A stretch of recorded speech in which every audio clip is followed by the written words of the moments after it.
Hello and welcome to the crib, the home of the free agent. So the project is up and holding its own because of free agents like you. I really believe this. I know that you and we can break through the bullshit. We can have real dialogue and leave the hot takes and half-truths to others. So do me a favor. If you haven't already, subscribe or follow the Chris Cuomo Project on Apple Podcasts, YouTube, Spotify, wherever else you get your podcasts. You know, sometimes it's subscribe, sometimes it's follow. I don't know why. They use different language. They mean the same thing. No matter how you do it, know this. It is free, okay? So do it and spread the word. It just means if you subscribe that you're going to automatically get new episodes whenever they drop. You can also find links to the show in my Instagram, my Twitter bio at chriscuomo.com. And if it all sounds like too much work, no worries. Later in the show, I'm going to walk you through precisely how you can do this, okay? Now, the news is true. It better be. I gave it to you. I am getting back on the horse of cable TV, but it's a very different horse, and it's a very different course. One reason is that many of you know me from television, specifically cable television, and you've said you miss me there. Now, many of the folks who watch cable TV, they may not be watching this right now. You know, digital is new. It's part of a transition for people. So I want to help them find us here. And I also want you guys to give cable a chance, okay? I know the problems, but I also know the solutions. And I get the cable cacophony and that you don't want to, you miss me with that. I get it. News Nation is going to have a show that will be different. That's why I'm doing it. They are the only legit insurgent network. It's a real company, not just one guy's propaganda profit center or a front for some fringe or a party. It isn't that. It has real resources. It's going to allow me to travel the country, travel the world, show you the reality. And the people there are very clear. I'm not carrying water for anybody. No party, no interest, other than your interests. That is my bias, okay? You. What helps your common concerns? What will work and why? And then you decide. Let's focus on less distraction, more traction. Rhymes must be useful. All right. Now, I want to flesh this out theoretically, but also practically by looking at our current circumstances, okay? Again, I'm not about catchphrases, all right? They're helpful, but they're not enough. Here, we're going to have competing ideas, but the focus is going to be not which one of them is worse. How do you fix what matters? How do you make us understand why you believe what you believe? Regular people. That's who this is about. Like you, open mind, open heart, willing to listen. That's a free agent, okay? So, how we're going to do that? The gotcha game, we got to stop it. It sucks. It only serves those in the blood sport of us versus them. That game can't fix anything because it's not about fixing. It's about breaking us apart, forcing us to regard the fringe, to pick a side motivated by a furious few. That game makes something as obvious as the disgrace of January 6th seem like an open question of right and wrong. Fox apologists are okay saying what they know is a lie because it supports their side. Oh, there were no real weapons. Well, they were just walking around. They were invited in. It was just one guy in a funny hat. It's pathetic. It's like Jets fans pretending that this lousy team is going to be great. They don't believe it, but they say it because that's what you do when you support the team. But this is no sport. And it can't be a game. January 6th was a dangerous event. People were hurt. It could have been so much worse. And it seems to be the result of planning and bad purpose. There were people close to Trump and in other states pushing fraudulent electors reportedly as an extension of this not wanting to accept the outcome of the election. We have to respect the rules or the rules are meaningless. Now, absolutely, it is in your interest for what happened and by whom to be rooted out and remedied. There could be crimes, especially on this Fugazi elector front that we're just learning about now. Less so, I think, around the planning and the practical aspects of what happened on January 6th. I don't see that there's criminality there, at least in what's been offered. My question is, are we really learning enough about what matters? Or is this starting to play like a gotcha game, like the impeachment? Again, not that the issues that were involved in impeachment don't matter, but you knew you were never going to have the outcome.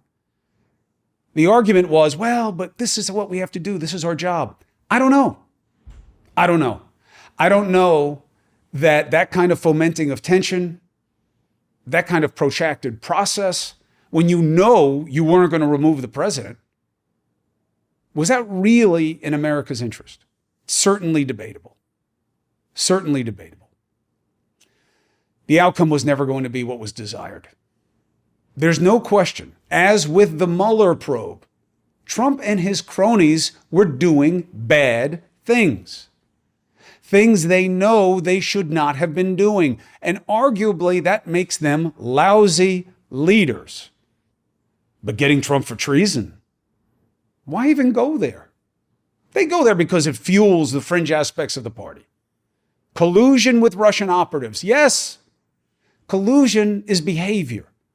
It's not a crime. The crime is conspiracy, and it's a distinction with a difference, and they were nowhere near it, and it wasn't ever going to be prosecuted.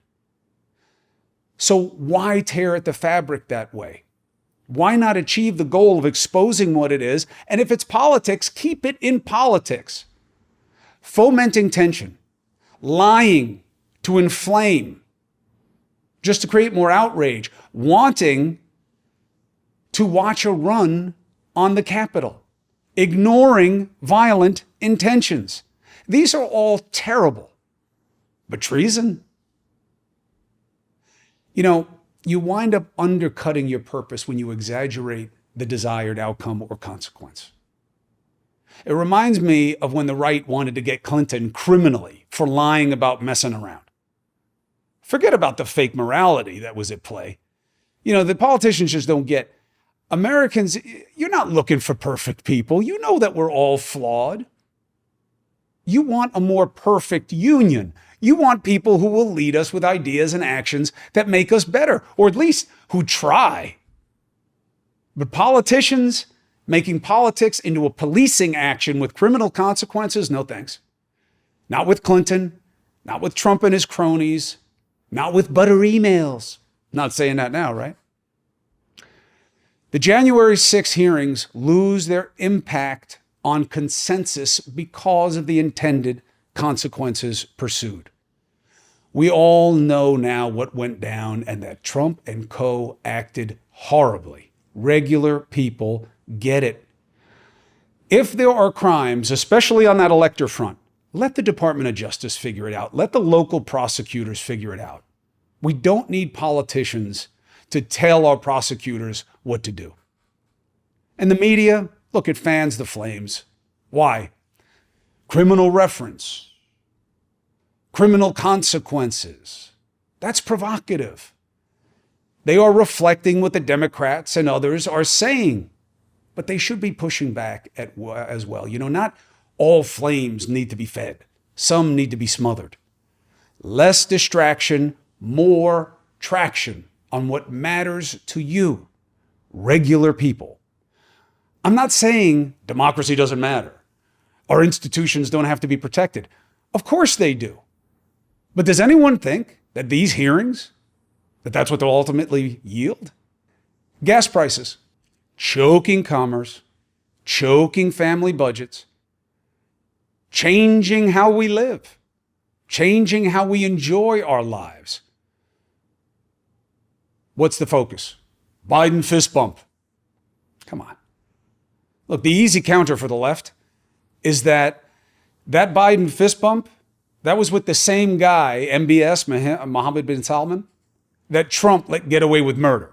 Okay, so if you want to play tit for tat, not a great game for the right to play. But even that just shows the problem. Who cares who is worse? The question is, what will you do to make anything better? Who will fix gas prices? Who will even be straight with us about why they're high? Because of Biden. Please. Left nor right can win on this because neither has been reasonable on the real issue. Why are prices high? Because the companies involved are taking profits now that they can. COVID crushed them. Shareholders demanded more dividends. That meant less money in the company for exploration and drilling. That meant supply was going to be reduced and that they were going to raise prices to squeeze demand to make up for lost revenue and satisfy their shareholders. You know what that's called? Capitalism. There are winners and losers. But what I just said is an explanation, but also an excuse. And it raises a question. Why can't capitalism help you as much as it helps them? The 2008 recession, too big to fail. I covered it.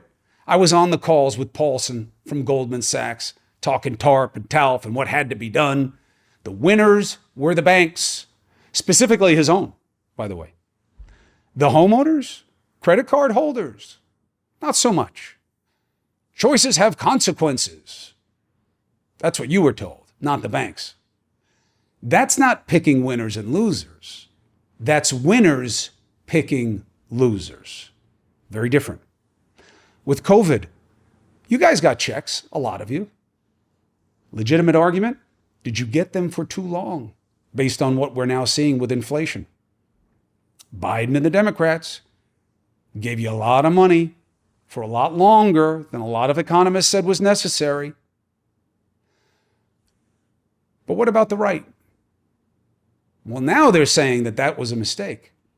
They signed on to a certain degree then. And do your homework. Trump was all for more checks as well. He wanted to do exactly what Biden did. Look it up. Inflation also has another major cause. Remember that big fat tax cut a few years back? Broke the bank. Why? The right didn't pay for it. They didn't cut spending. Because also they cut taxes when the economy was robust. You don't usually do that. You usually ride that wave so you can pay off some debt. They didn't do that. So much for fiscal conservatism. Why? Because that's not what it's about.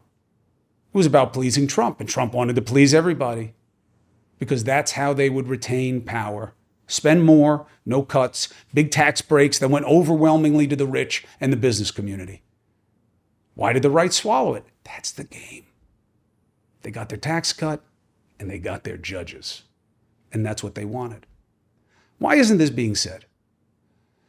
Because the two parties are locked in a war of attrition. Which is worse? There is no percentage in compromise because the voters don't reward it. Think about it. When's the last time that somebody said to you, vote for me, I worked with the other side to get something done? Biden killed the economy and spiked gas. It is happening on his watch. He should be doing way more to argue for what the problem is and how he can make it right. Guy's not out there enough, and he's not out there in the right way. And he is fueling these suggestions that he's not out there because he can't be, because something's wrong with him. I have no reason to believe that, but I'll tell you what, I have every reason to believe that he's feeding that perception, and he and his people better figure it out. Better figure it out. What are the ideas to fix? Lawmakers are all over social media talking trash. Who's telling you how they can do better? Nope, that's not what they're saying. They're boasting about who they can do dirty. That's what they're doing. Why? Because that's what gets rewarded. That's the clickbait. They talk about the fist bump, but they forget about the Khashoggi murder. You see what I'm saying? Why don't they talk about what the Saudis, what OPEC can do in terms of changing our gas prices? You know why? Because it ain't that much. And it doesn't fuel you, pun intended, the way the division does. You see all these blue and gold armbands for Ukraine. Who really stands with Ukraine? Our lawmakers are watching Russia mount a comeback. That's what this is.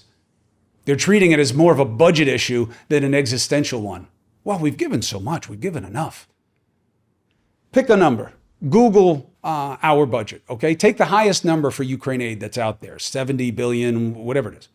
Look at how it stacks up to other spending. Look at how it stacks up to other crises in other countries where we support. This is Russia. They are a threat to what we value every bit as much or more than Islamist extremism was or is.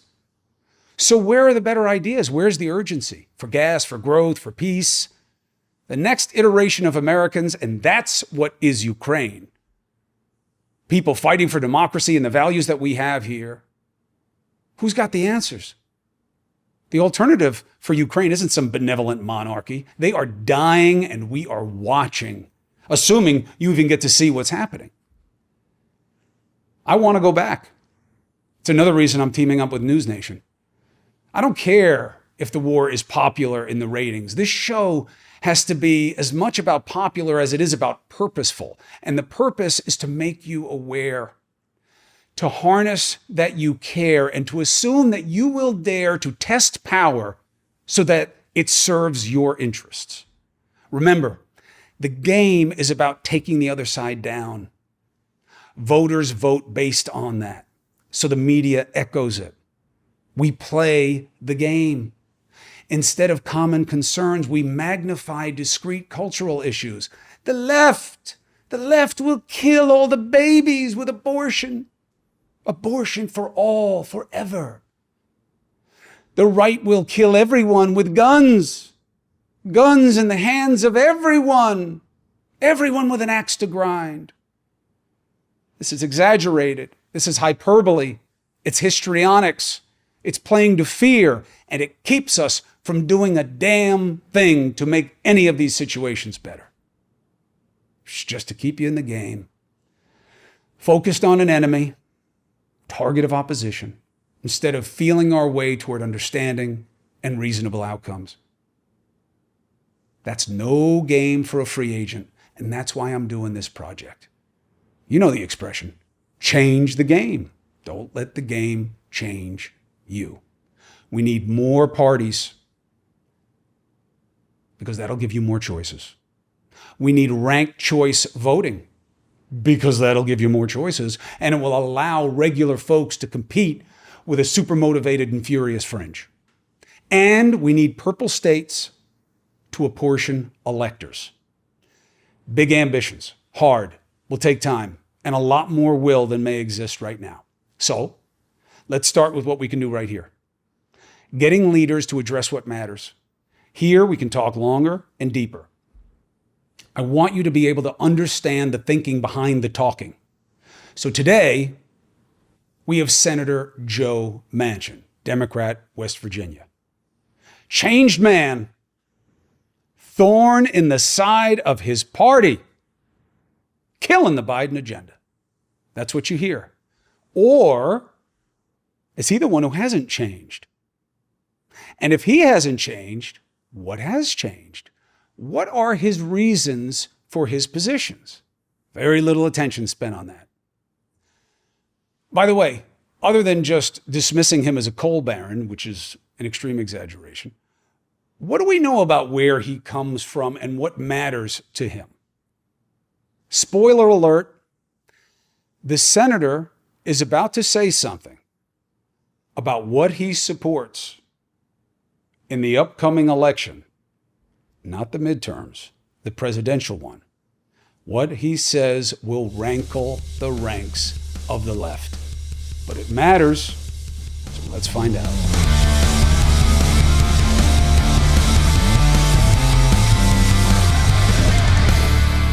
Senator, I want people to know how long I have been watching you lead in West Virginia. Was it too hectic at the time, or do you remember when we met at the site of that mine catastrophe in West Virginia when you were governor? I remember exactly the first time I met you, and that was at Sago, 2006. Yes.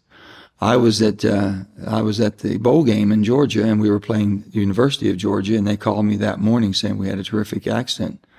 So I said, I'll come back. And I just knew I had to be there because I had gone through that before with my own family and my own uncle and my own town in Farmington in 1968.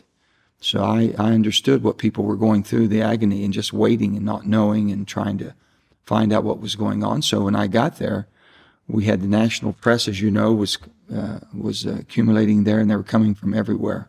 And the only thing I remember, Chris, I had so many people coming at me differently because I wanted to make sure that we kept people apprised of what was going on, and I thought it was important because I remember sitting there for 2 and 3 days with my Aunt Jenny, who was the wife of my Uncle John, which was my mother, and she was there too, and that was her younger brother, Uncle John. And he was killed in that explosion in 1968. And we didn't know anything, so I said, we're not going to do that. I want to make sure that every 2 hours people are getting an update of what's going on. So we started that. Well, with that, then we were access to the press too.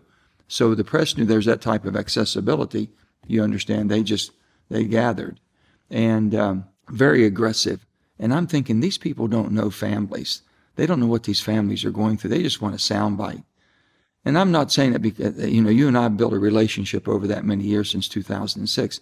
But you came in understanding this. There's real family tragedy here. There's family agony. And it wasn't your job to report that, just to be comforting, I think, in trying to report the facts. I saw that immediately in you, and I appreciated that. And fast forward, that's why I'm doing this today, because I know who you are. Well, I appreciate that. I also know that even though you have that nice American name, Manchin, I look at your hair, I look at your nose, and I know you're one of mine. I know there's Italian blood in there. How much Mancini is there in the Manchin name? How much on both sides? Well, my father is full Italian, and my grandparents came from San Giovanni Fiore in Italy, which is down in the boot, Calabria. And I've been there, and it's a beautiful little town up in the mountains from Reggio Calabria. But anyway, so we're very proud of our tradition and heritage we have there. My mother is full Czechoslovakian. She's Slovak. And her parents came from Ostrava, Czechoslovakia. So I'm all 100% European, Middle Eastern European.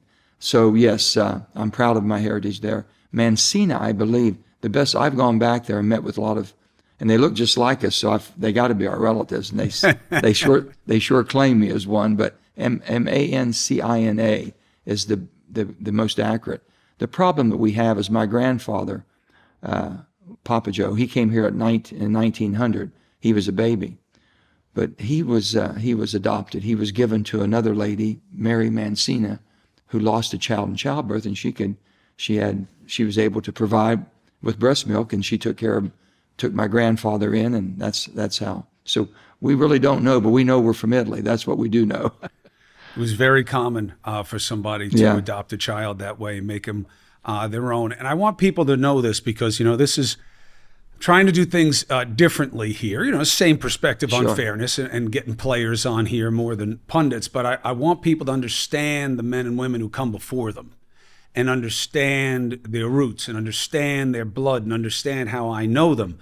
And it's important for people to know, I've been with a lot of leaders in disasters. Some comport themselves well, some don't. However, what I remember about that and what has stayed with me about you was that story went wrong. There was false word, as you'll remember, that everybody had been located.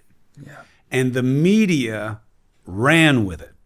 One outlet specifically, Fox.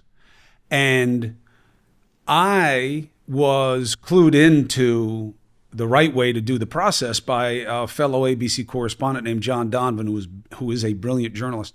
And I came to you and your guys. You had just come back. You were exhausted. And, you were coming in for another round. And I said to you, they are reporting that the people have been found. And you said, who? And I said, they're on live TV right now. And you said, and you just pushed past me, pushed past the crowd. You went over there. And the families were hearing that wasn't true. And they were incensed, and I understood it. And even thinking about it now, I shudder because I can't believe how I'd feel if somebody had gotten it wrong like that about my loved one. And they listened to you. And you went in there and you said to them, this is not coming from us. This is not true. And then shortly thereafter, you came and said that we do have word and everyone has been lost. Well, and you calmed them and they believed you. Yeah. Here was the problem, what happened. That's at the Sago Mine disaster when we first met. And it was like after the second day or so.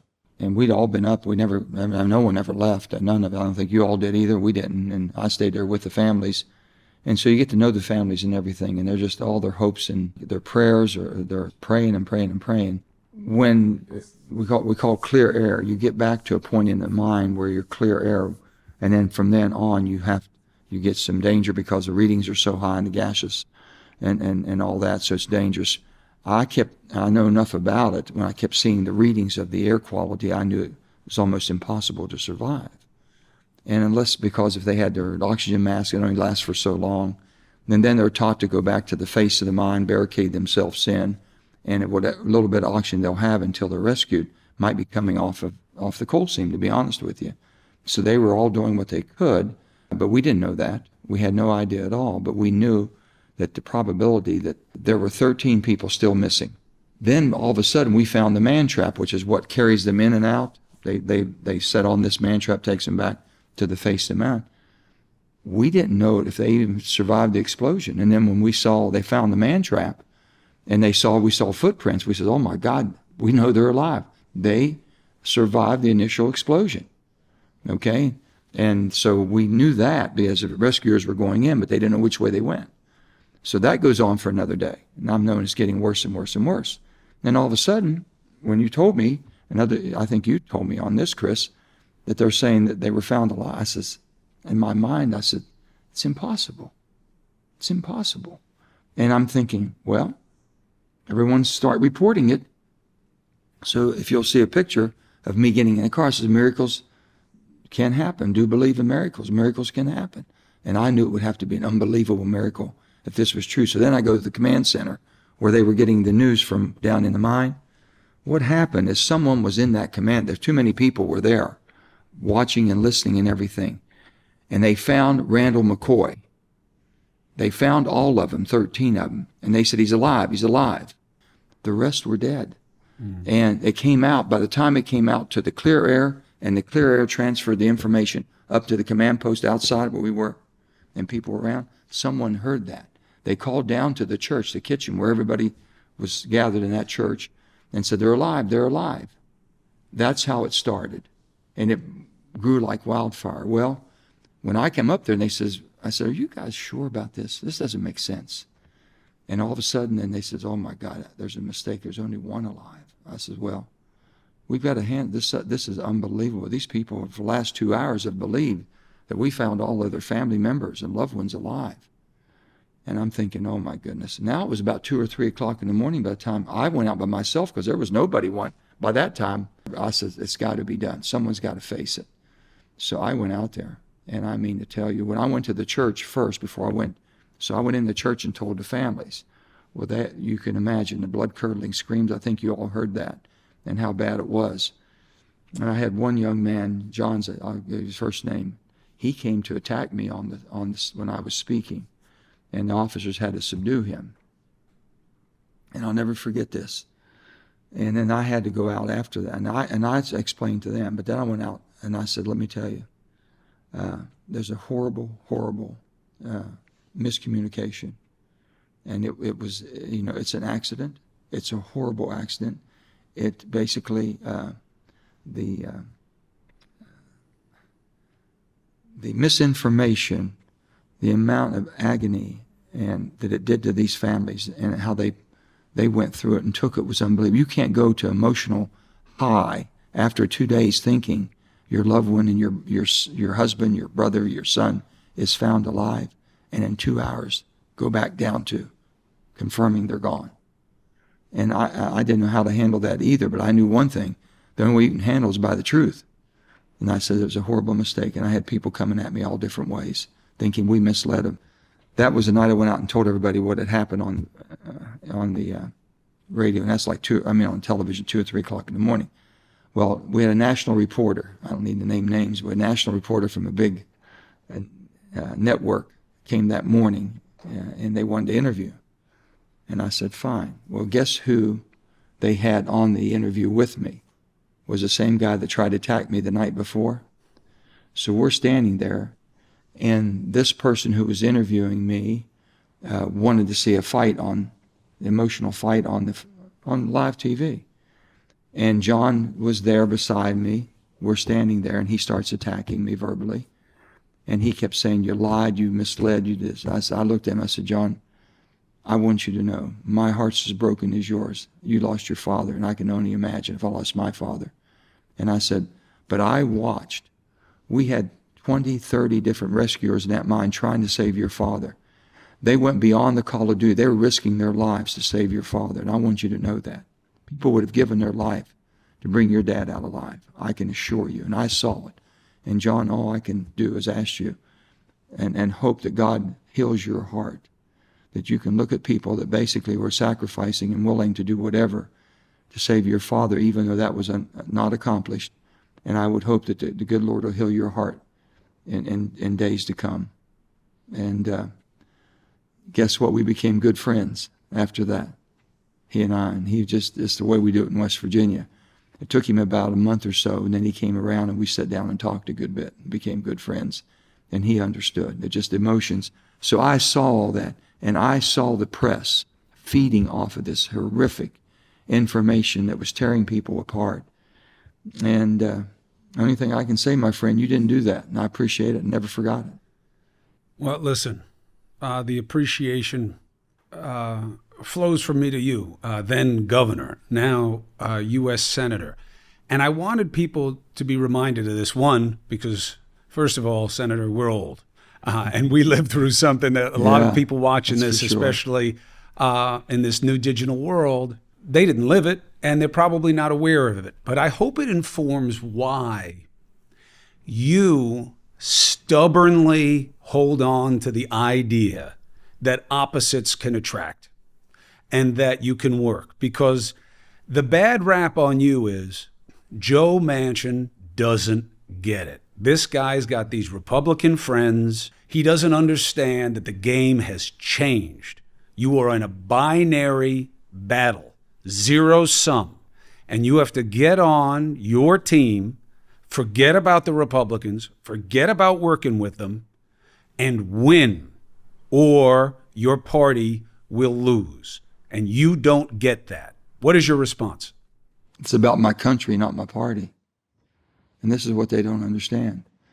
I never looked at it from the political standpoint. I've told people that I say this all the time, Chris. I said, the American people are not as divided as they want you to believe. In Washington, we want to say that the country's divided and we might as well just pick a side.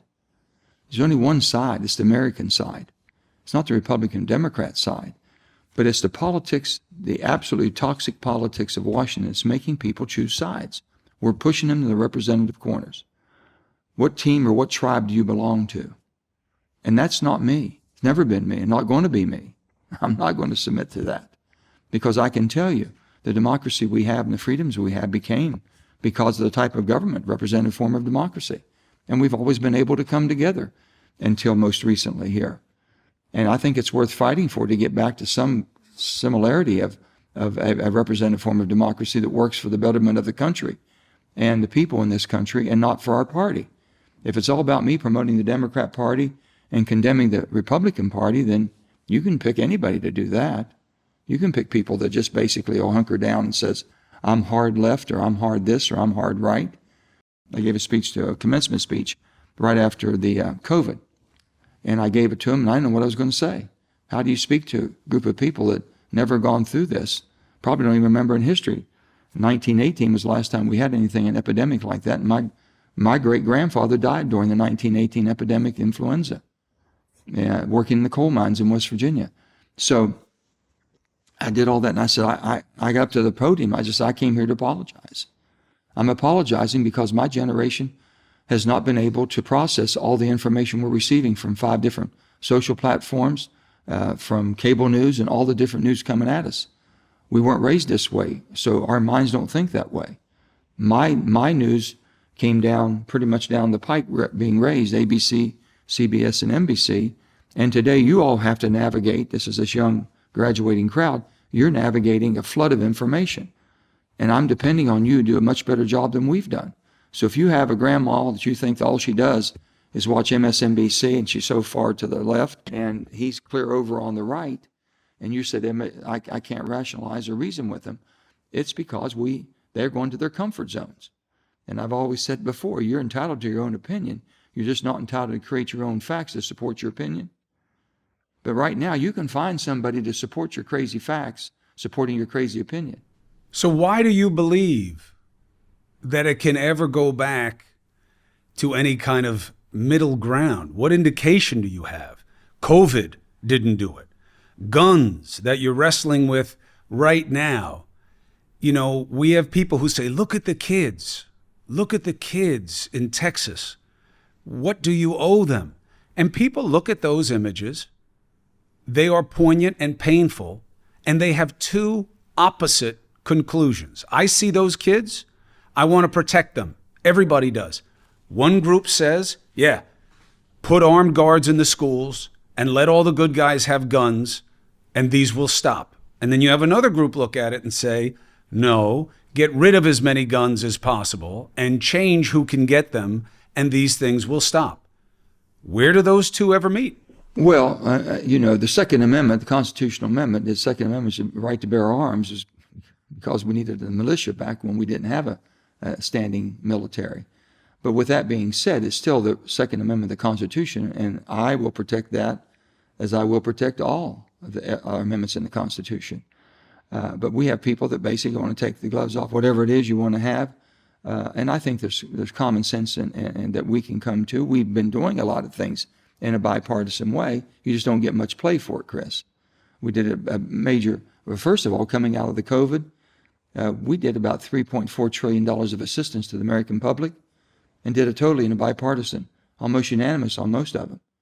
Not till we got to the ARP, the American Rescue Plan, in March of 2020, did it become political. After the 2013 and Sandy Hook, how I got involved is people start talking about banning this and banning that and everything else. And I said, but wait a minute. I says, I come from a gun culture. I'm a law-abiding gun owner, and you're looking at me as because I own a gun, I'm a criminal. I'm not. I'm not going to do something wrong. I says, I was taught gun culture. We call it gun sense. I've got gun sense. But I was taught never sell my gun to a stranger. I'm not going to basically loan my gun to a family member or someone I know is irresponsible. I said, give me that, at least a credit for that. And I said, you've got loopholes. You got loopholes at gun shows where people can go and rent a table and sell it, and they don't have to have a background check. Well, that person doesn't understand gun culture because they're selling it for a price and a profit. You care less who in the heck's on the other side. We were taught not to do that. Shut that down. And also on the internet, you can sell a gun. If I sell a gun on the internet from one state to the other, intrastate, then I have to send it to an FFL dealer, firearm dealer. They do a background check. But I can sell the gun back and forth in the state of West Virginia all day long on the internet, not know who the other person. Shut that down.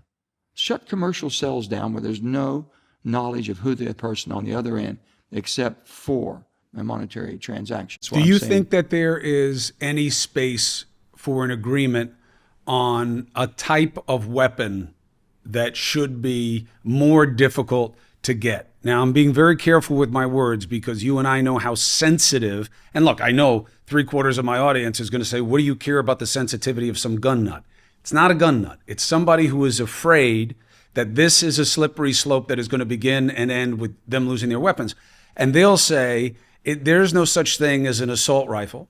They will say many rifles and handguns are semi-automatic, and that an AR-15, which we keep hearing about, is just very popular, but it is not dissimilar from many other types of weapons, so it's a slippery slope. Do you believe that you can isolate the AR-15 as a type of weapon that has big magazine capacity and, obviously one pull, one fire, capability and get it where it is more difficult to have them? I don't think there's support for that.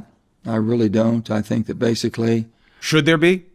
well, I'm thinking, I've said this before way back in 2013, and I've never found a need for one.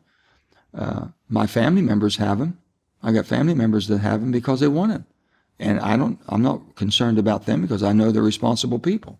But they enjoy going out to target ranges and shooting and things of that sort. I enjoy going skeet shooting and target shooting, and I enjoy going hunting, so I understand. But with that, the type of bullets, some of the bullets that I'm saying that I'm understanding have been used is basically just lethal war weapons. I mean, they're just for total destruction.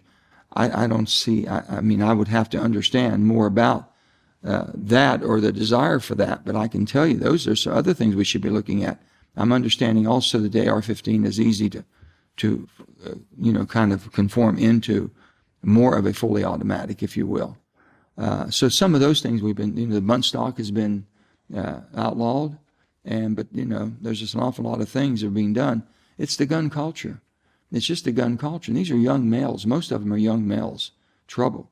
And we've had people come to us and say, well, they're watching all these violent videos all the time. They're on video games.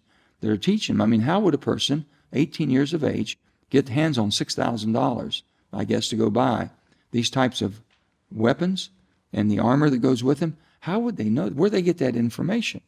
That's on, again, that's going to be free to. Well, but listen, on the internet. There's a bigger problem here. Yeah. Access to weapons matters. You know it. I don't need to lecture you about anything, yeah. let alone about this.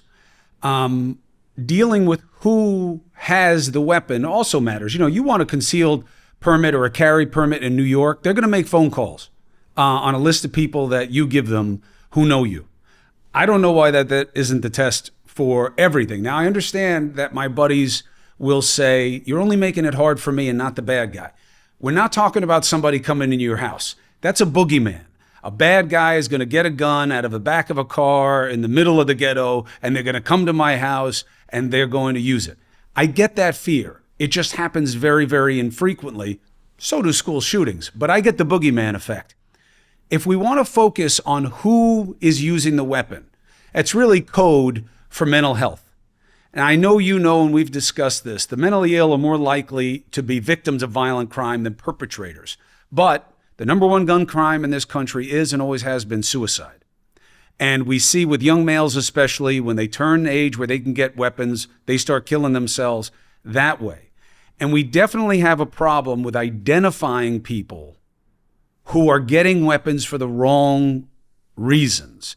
Is there something in the pending legislation that will address that in a meaningful way?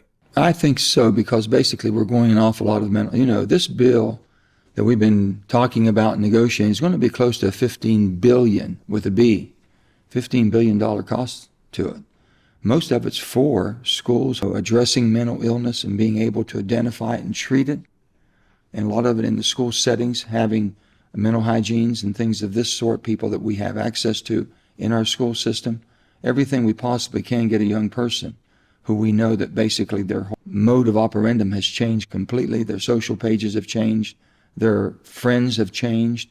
The youth, we've got to train our youth to identify better and be able to inform someone that has the ability, not to bring the heat down, but to bring basically the quality of a person who has the ability, the experience, and the professionalism to treat the mental illness that a young person can identify. Something's changed with my friend, Jimmy, okay? He's a different person today. Can someone please check? And there has to be a mechanism where somebody can alert the right people that at some point can result in Jimmy, for our purposes, not getting access to a weapon. Correct at that time. That's when the flag comes up and you have intervention. And if Jimmy would try to go buy that gun as soon as he turns 18, then they have a 3 to 10 day process they're going through to do the background checks on Jimmy. When I say background, and you think you can get that done? I really do. I believe that we know one thing. The two things I kept emphasizing: we've got to make sure whatever we do in this piece of legislation would have been able to prevent. not hypothetically, but would have. And we know the age requirement, and we know if we could have gotten this Jimmy help before, I'm using that hypothetical, name, but if we had this person, that we could have gotten help and identified that person. And I think that person, and then we would have been able to intervene before they made this horrific crime. Now the hard part, and I know that sounds funny, like this is also hard. Mm-hmm. The hardest part is you have access to the weapon, you have the person who wants access to the weapon, and then you have the hardest part, which is the motivation. Yes, we have the most weapons, but I have to believe, after all these years covering so many different indications of our violence, we are an unusually violent culture. In as much as when somebody wants to hurt themselves, there is a tendency in our culture to do it by way of killing others. And we never really talk about it. We certainly haven't addressed it in any meaningful way. Do you believe that that is an important part of this and maybe something that's changed? Do you think that we've always been so violent and it's just about access to weapons? Or do you think there's something we have to address about our culture and the hate and the willingness to hurt? Well, it's the venomous speech that you're hearing from elected officials who are supposed to be your leaders of society, or basically your leaders of your political society, if you will. And when you have former President Donald Trump, preaching as he does, that it's okay, that's my enemy there, let's take him out, and this and that and everything else they talk about. People are thinking now that's the norm. And you have other politicians thinking, well, that's worked for so-and-so, it ought to work for me. And they're speaking and spewing the same type of rhetoric that's been just so divisive. And then you say, well, we want to go to our respective corners, and just go to your corners and fight it out. And basically, if that's the case, then it's going to get worse, not better. I'm in the political process here. I've been for a long time. And I got into it not thinking that one side was right or one side was always wrong. But I never thought I had to attack my adversary or my opponent in order to make myself look good. I've always, now you're saying, well, that's gone. That day's changed. It'll never get back. We better try to get it back. I mean, if you want to keep the country that we have, Chris, you're going to have to come back to the middle. We're going to have to find out how we can govern. It can't be the other person's fault. No different than, here, you watch a candidate who runs for office. They get defeated. They blame everybody. Everybody's fault. They stole it from me. They robbed me. They took this. They said this. It was wrong and fair. I got defeated in 1996. I ran for governor the first time. My son was standing there, and everybody was distraught. I knew we were going to lose after about the first precincts start coming in, where we should have won bigger than we did in some precincts. Then I knew we were in trouble. So I've been around long enough. I looked at my son. I said, honey, let me tell you something. We're going to lose tonight. And we've won a lot of elections. It's easy to win. It's easy to be a good winner. You better show some class tonight. It wasn't anybody's fault. It's my fault. My name was the only name on the ballot. Nobody else's name was on it. I didn't communicate well. My message wasn't clear and concise. And I did a poor job of delivering it. So it was my fault, nobody else's. And I accepted that responsibility. And you know what? Then the people that worked against me to defeat me that time came back and supported me the next time. So I don't know what to tell you. I just tell you who I am and what I want to do. And I'm not going to succumb to basically out there throwing more daggers at people who are supposedly on the other side. I like to think we're all on the same side. I'm on the side of America. I don't care where you put me. Well, you've got trouble in your own party. I Sure. mean, I hear you about not parties. wanting to always make it about the Republicans and that they're the bad ones because you're a Democrat.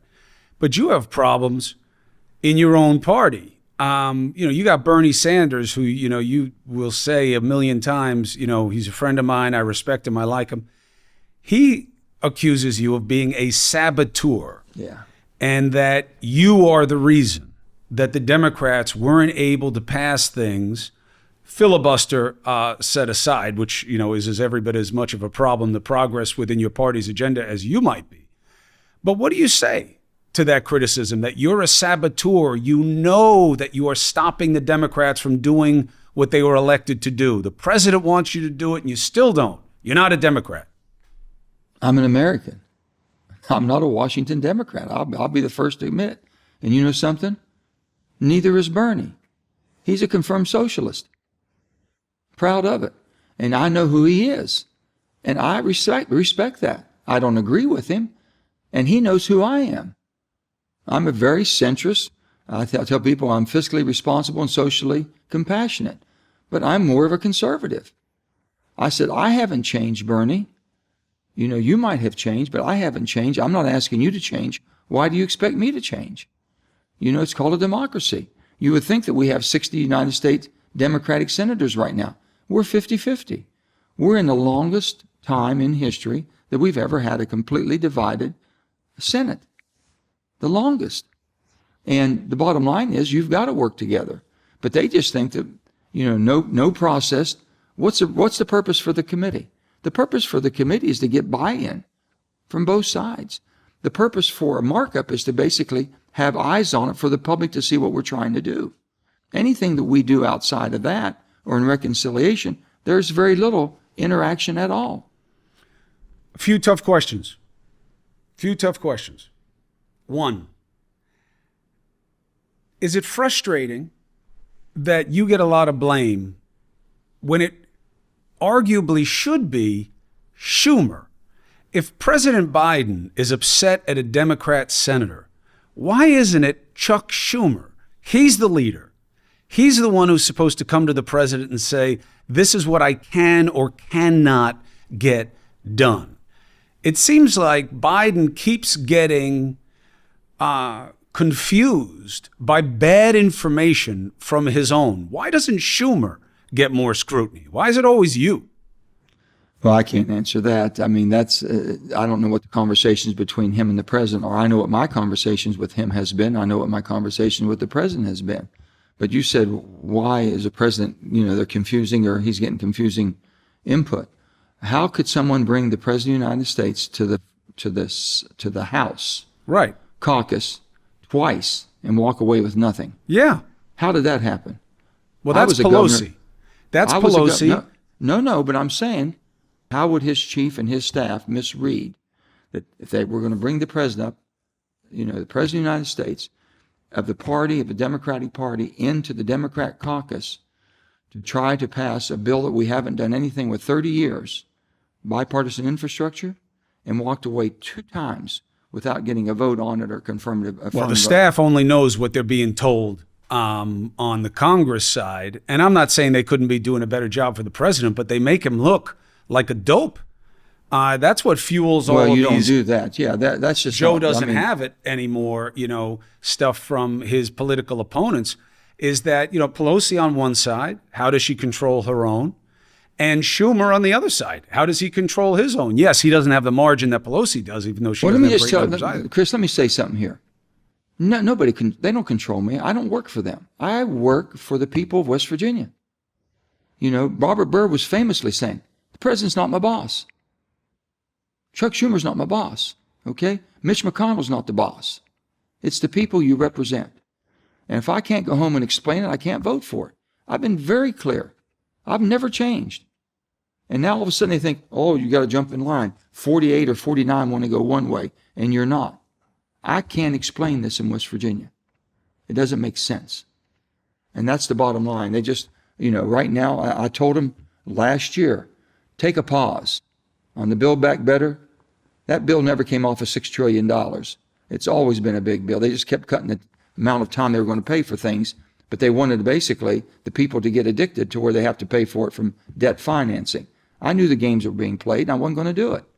Has inflation changed the game in terms of the fiscal mindset? I mean, inflation is absolutely, in part, at a minimum, because of all the money you guys put in the economy. Do they get that? Well, the bottom line, I would hope. But if nobody wants to take blame for it, everybody misread it. When I was telling everyone, take a pause. Remember that when I said, just take a pause? I think we need to take a pause now. We already had $3.5 trillion in the market.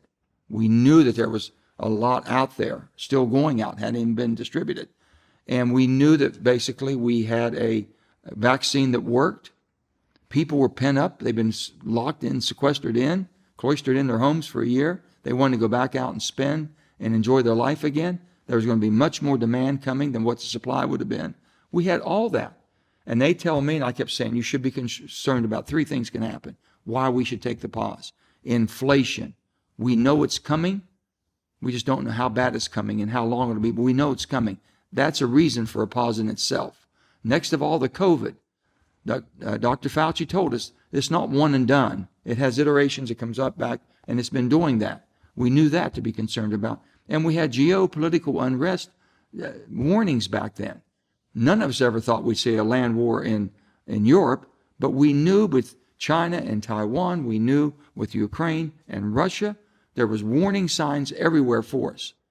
Those three things, either one of those three things, justified a pause before you threw caution to the wind and threw another $3 trillion or $2 trillion or whatever they were talking about. That's all I had said. And they told me, oh, we have 17 Nobel laureates who said it'll be transitory. I said, you got 17 people that you've paid to tell you what you want to hear. That's not accurate. Nobody wants to see the sign. So I could say that, oh, okay, you must be right. I didn't think I was wrong. And I called it, and they all said, oh, he's crazy. He's doing this and that. He's just an obstructionist. I've heard it all. I've had everything thrown at me for a year. But the bottom line is, this country is much, much bigger and better and deserving of our total commitment from being elected officials, especially as a U.S. Senator, than what a political party has ever been or should ever be. The January 6th hearings, what do you think the net effect of them was? It's horrific. It's horrific. And let me tell you this. This is one time I will defend. The Democrats wanted the Republicans to do a bipartisan committee. And I talked to Nancy Pelosi and to Chuck Schumer, because at that one, when you do these things, who's ever the majority gets staffing and this and that and everything. Nancy basically agreed to everything the Republicans wanted. Chuck backed off of everything that he had said. It'll be equal and it'll be done fairly. And the Republicans would not. They walked away from it. This is one thing I do know. So this hearing is extremely important for the people of America to know what went on and how it happened. I was there when that attack happened. Trust me, they did not come as a visit. They were not friendly visitors coming to see how we ran Congress. They were coming to change how we ran our government. Yeah, but you know what people say. They say, okay, Senator, you're right. Just like when those BLM people attacked in the Pacific Northwest and were burning down places and doing all their things. They're bad people who are ideological extremists who come and they do bad things. These two things are equivalent. It doesn't change how I feel about you Democrats. I still support Republicans. The poll data, with everything that came out in those hearings, as clear as it is, and all the money that was raised and the pardons, they still say the Democrats are a bigger threat. I'm sticking with my party. What does that tell you? What tells you that we as a Democrat Party have a problem when you see it for your own eyes and you've heard it from their mouths, what they intended to do and what they were trying to do and what was going on. And here they are, people are still saying, well, even that I know what went on, I saw it with my eyes, I heard it with my own ears, I still think that's better than what the Democrats are giving me. Don't you think maybe we should be looking at who we are and changing a little bit, being the leaders? The country wants leadership. It doesn't want accusations. It wants finger pointing and verbal attacks back and forth. Come on. Someone has to be the grown-up in the room, and we have to say, listen, this country is bigger and better than all of us could ever be, and it's because of people that have sacrificed before us, generations before. It's our turn to stand to the plate now. Are we going to save it or not? You talked about what went on in different parts of the country and the Black Lives Matter and this and that and everything. There was never an attack on our own government and our own capital. I don't condone any of these. I condone that you have a right to gather, you have a right to protest, to do whatever you think needs to be done to draw attention to the changes you want done. Violence cannot be accepted in any way, shape, or form by anybody, anywhere in this country. So that has to be squelched. And on the other hand, their intention was, Chris, to come here to overthrow this government. basically to sabotage this government. We were there, and there's not a Democrat or Republican did not know that happened that day. That's a congressperson or a senator, I can assure you. They might deny it, but they know exactly what was happening. So why isn't the conclusion that this type of blind obeisance, right, to party as tribe, the only fix has to be a big fix, which means one of two things. One, you either have to get rid of the filibuster so that you can get things through and let the people decide who gets the power, or you have to blow up the two-party system and you have to have more parties. You do not belong in the same party with Bernie Sanders or AOC or about 40% of your membership in the elected office. Do you think the time has come that two parties are not enough? The time has come, probably what you're saying and how you have depicted it is probably accurate. Getting rid of the filibuster is the worst thing in the world that can be done. I can assure you of that. You have no checks and balance on the executive branch of government, no matter who it is. So if you want to talk about having three equal branches of government, legislative, executive, and judicial, that won't happen. Like we've had the last two administrations, we had all Republicans with the president and the Congress. And then now we have the same with the Democrat. And I guarantee you, with a strong president, there's no checks and balances. And I was there when 35, I think it was 30 or 35 Democrat senators back in 2018 or 2019 basically signed a letter and sent it to McConnell. Please do not get rid of the filibuster. We will lose democracy as we know it. They were absolutely correct. But within a year and a half, they changed. I didn't change. I still believe it's the wrong thing. Now, the party system, I believe the people are probably hungry for an independent American independent party. I don't know. But they're not happy with the two they have right now, and they're being forced to pick sides and go to their respective corners. Because it works for the two teams, Joe. The reason it stays this way is it works for you guys. I get that you're a renegade in your ranks, but the only people who benefit from vote for me, the other guy's worse, are the people in the game You're right absolutely now. correct. And I don't know that a third party is enough. I don't know that a third party is right. I don't think it's enough because the two can box out the third. I think if you had at least four, you would have to have coalitions. You'd have to have deals being made to keep your majority of seats. And we don't have to change the Constitution. You don't have to change and become a parliament. You know, that's a scary word for people. Everything could stay the same structurally. But if we stay as two parties, Joe, how does anything get better? How does anything get better the way it is right now? You'd have to change the electoral count probably, Chris, on that, how you elect your president, I would assume, if you had 3 or 4 or more. But the bottom line is people are absolutely craving for bringing this country back together. If you want to say bring the country back together again, that's exactly what's going to happen or what they want happening. And you're probably correct. They don't think that either party right now, because they're so entrenched into their respective corners, that they'll never be able to come together. I don't want to accept that, but I see the reality every day. And there's people that are just denying the facts as they see them, the facts as they know them, and still deny them because they're believing that if they deny what they know to be factual, then they're succumbing to, well, that other side might not be all that wrong. Mm-hmm. Guess what? The other side's not the enemy. When you go home and people say to you, what do I do in this next election? Do I vote for Biden again? Do you believe the president has earned a second term? I believe that basically the people will make a decision state by state. The people in my state will not support a national Democratic figure right now that I can see. I asked you, what do you say to them?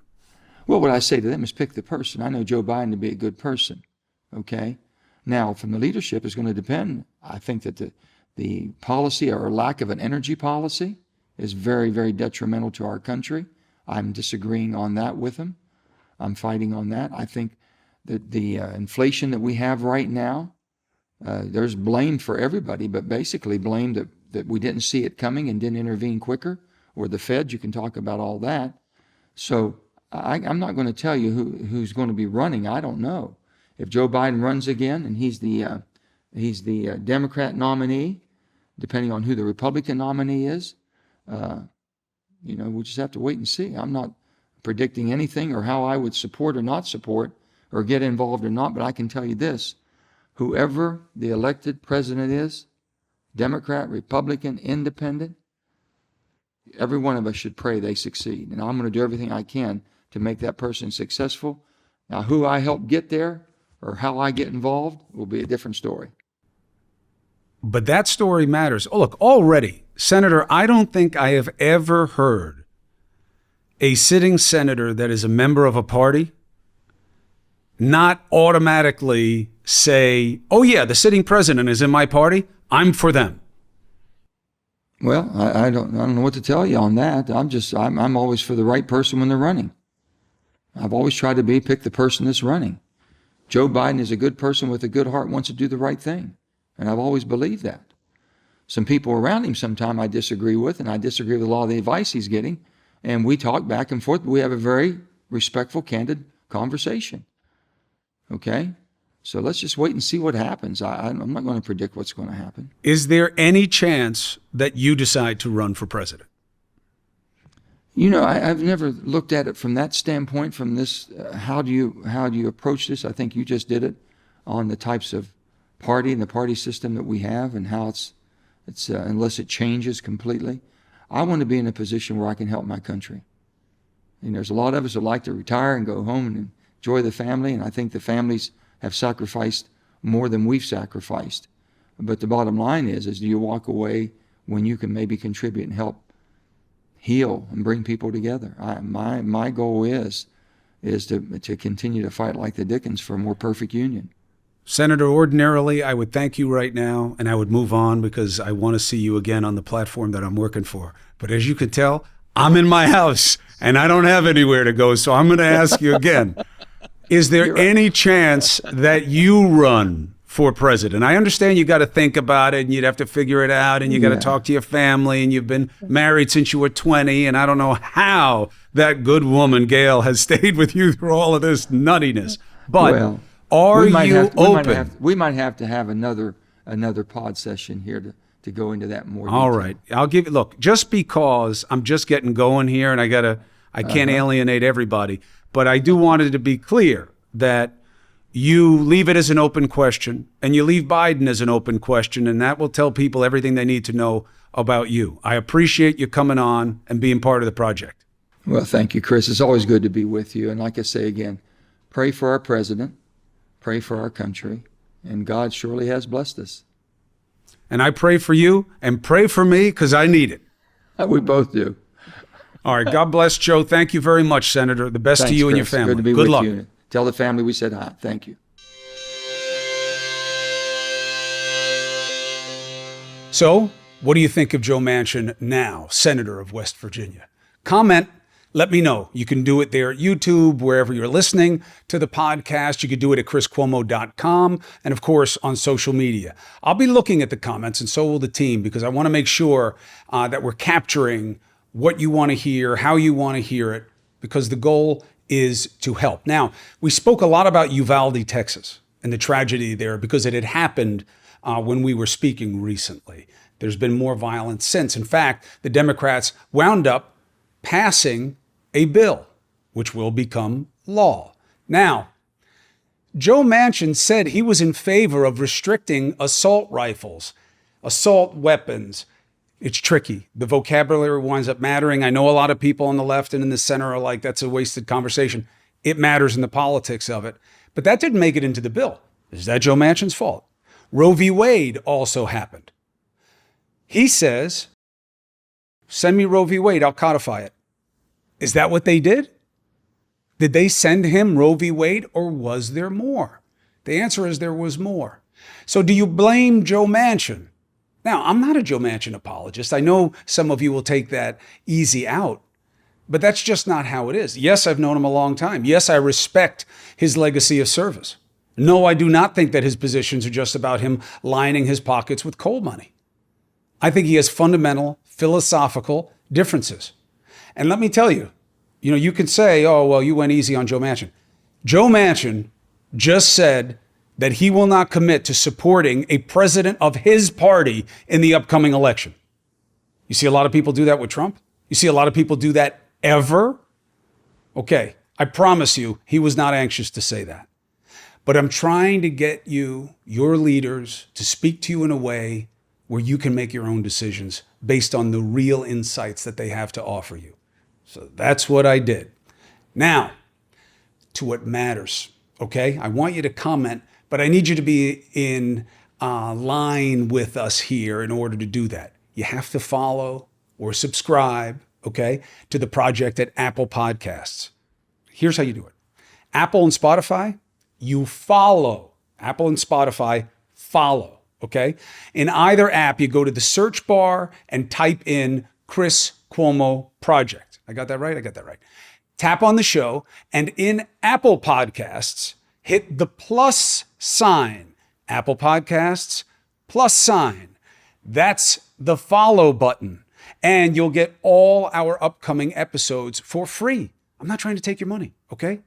Spotify, same thing. Just hit the button that says follow. Now, YouTube, very important. Type in the Chris Cuomo Project, okay? The longer I'm back in and on TV and here, there are going to be more and more articles. So you can't just type in my name, you'll get flooded out. Chris Cuomo Project. Look for the yellow logo, okay? That's the show. Hit the red subscribe button. That's what you do there, okay? Once you're already a subscriber there, if you click on the bell, that's how you get notifications the moment that a new episode drops. We're also available on all the other podcast apps as well. And finding us works the same way. All right? So I think that's it. I think I covered everything. And it's time to say, you got to do the phone number and you got to do the merch. Handsome Greg, gorgeous Greg Ott is correct. Yes, free agent. I'm pushing the merch. You find he loves it. He got to correct me. I like the handsome. You go to chriscuomo.com. You'll see where you can get the merch. Why am I pushing the merch? I want to get a nice big kitty of money that we can then come up with ideas of what charities to give it to, what causes. That's what I want to do. So I want to get a lot of money in there. And the guys are like, oh, you got to wear the free agent merch. I don't usually wear stuff with my name on it. Free agent isn't. I am absolutely a free agent. I always have been. I believe in it so deeply. But this is about you, waving your own flag as a free agent and asking people, are you free? They'll all say yes. But do they mean it? Once you start talking to them about where they're coming from in politics and culture and otherwise. So that's why I want you to get the merch. Now am I good? No, you forgot the phone number. That was the first thing I said. The phone number, it is important. I wanted to say, no, you're wrong, I'm leaving. But it is important because you can record a question for me, and I'm going to start answering them on the next episode. What's the number? 516 516 412 412 6307. 07. All right, so there it is, and we'll put it up on the screen as well. I have to tell you, I'm blown away by the response to the project and the appetite for more insight to help us be free agents. I'll see you next time.